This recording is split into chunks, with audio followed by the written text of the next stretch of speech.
you got to get to the one that was the king of violence. Oh yeah. Just laughing at that one. But Mike Perry taking on Eddie Alvarez. And man, I'll tell you what, that first round was awesome. Mm-hmm. They went out there. Mike Perry is not sometimes the smartest fighter because he went straight ahead at him. And you're looking, you're going, what? He was getting hit. He was. And I mean, he was getting jacked with some freaking bombs. And you could tell they hurt. Yeah. You could tell that they affected him because he got stiff-legged. And then he just got that charge, came right back. He fought much smarter in the second round, and he started landing his own shots and getting through. I thought Eddie Alvarez had a very good game plan. It was, hey, I want to come in. I want to land my shots. I want to circle out, make him miss. I don't want to go head-to-head with him. He really didn't in the first round, and he was super successful in that first round. And the second round, he ended up going head-to-head with him, and that was the difference in it. Yeah. That was where Eddie made the mistake of he just got caught into that. I got to bite down and throw to get out of this. And he bit down and threw too much instead of moving his feet to let his feet get him out of the danger instead of his hands. And, look, people don't understand when you get hit like he did and it broke his orbital. There's no doubt that his orbital's broken. You could tell by the swelling and the way it's swollen. But a lot of times when that happens, you lose the vision in your eye. You can't see. And so, it's not just the swelling. It's what happens to the muscle in the eye itself. Sometimes the muscle will get caught in the break and it'll actually pull and make it to where you can't get your eye to focus on anything.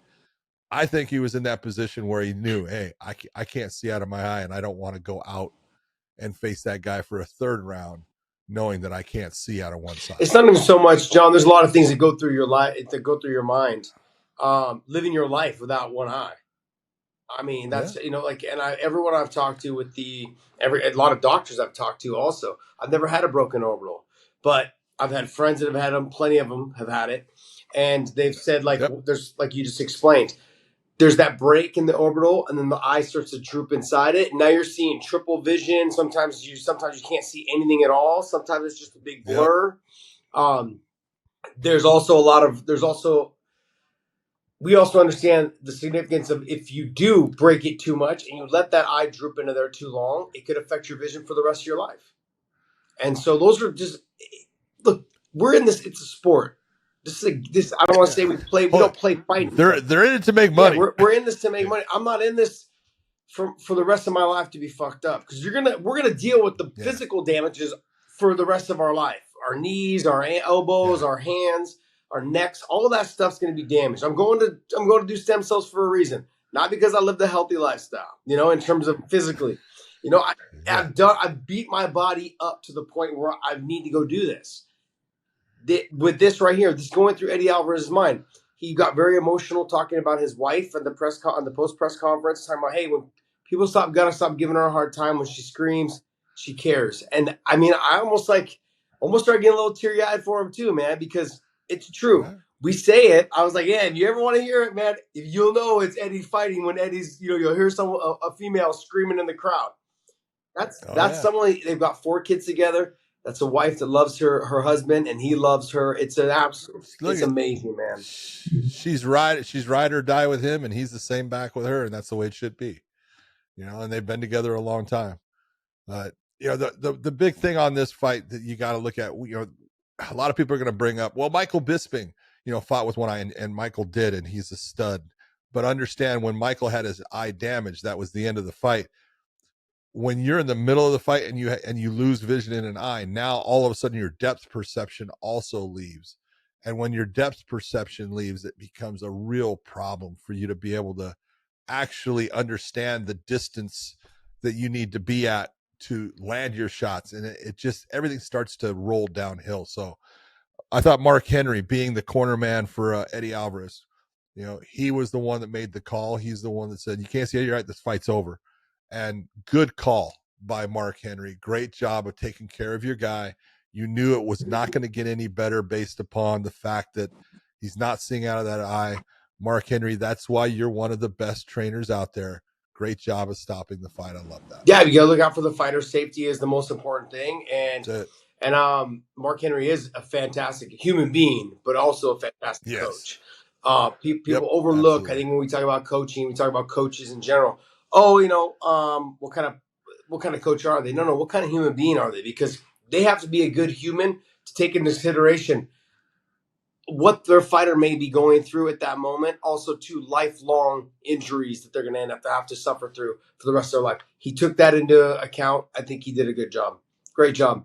Yeah, he made the call. It's over. That's what you need. I look at the guys that he coaches. Guys that I know, Eddie being one of them, Frankie Edgar being another. I know he's trained Aljo and some other guys, but those two guys between Eddie and Frankie, man, they speak volumes about him. They speak so highly of him. He's such a nice person, such a great guy, family man, and just does a great job with his fighters, hands down. Yep, so. I agree. We had another championship fight. It was for the flyweight. The women, you had Ferreira against Beck Rawlings, and Ferreira is just she's kind of like a Mike Perry. When you look at she fought MMA, Beck Rawlings fought MMA, but Ferreira has proven that this is her sport. Mm-hmm. She does it, when she was in MMA, the ground was her nemesis, and it really caused her problems. People would take her down, and then she got submitted. Not to worry about that in BKFC. And look, she will stand and bang and throw her hands and take shots and just keep on coming. And I thought Beck Rawlings actually fought a great fight. Yeah. She tried to be very technical. She threw good combinations. It was just the firepower as far as she was, out there throwing with, 2-3 rounds while 50 calibers were coming back at times. And she could only take so many of those. It ended up going to a decision, but it was clear that Ferreira was the one that was winning the rounds. But I thought Beck Rawlings actually, I couldn't ask her to do anything more. I couldn't ask her for more effort. I couldn't ask for, hey, you kind of gave it. She was trying the entire time. It's just that one fighter has just got more power. And so when they got that more power and they're landing those shots, it's tough to deal with and continually figure out a new way to go after it. But I thought it was a great fight. Did you see this, or is it just me? I've noticed that the females, they fight better in bare knuckle than the males. And what I mean by is utilizing the rules to their advantage. Like the clinching, the uppercuts, the over-unders, but then also making space. Beautifully done. They do a better job at it than the males do. The males have this. Amazing. Yeah. Why? I mean, I don't know. They listen. That might be true. Yeah. That's definitely might be true. It was something that it really, if you look at that fight and you look at the Eddie Alvarez fight, what you have is you have males that want to look like Floyd Mayweather. And I'm not saying that they didn't fight a great fight. They fought a fantastic fight, the males did, in Eddie and Perry. But males have this thing where we got to stick and move and throw the hook. And, it's got to land clean. It's got to be the box. In our mind, we have this thing that we're Floyd Mayweather, Rocky Marciano, or whatever, Rocky Balboa, whatever it is. We have in our mind, that's what we look like.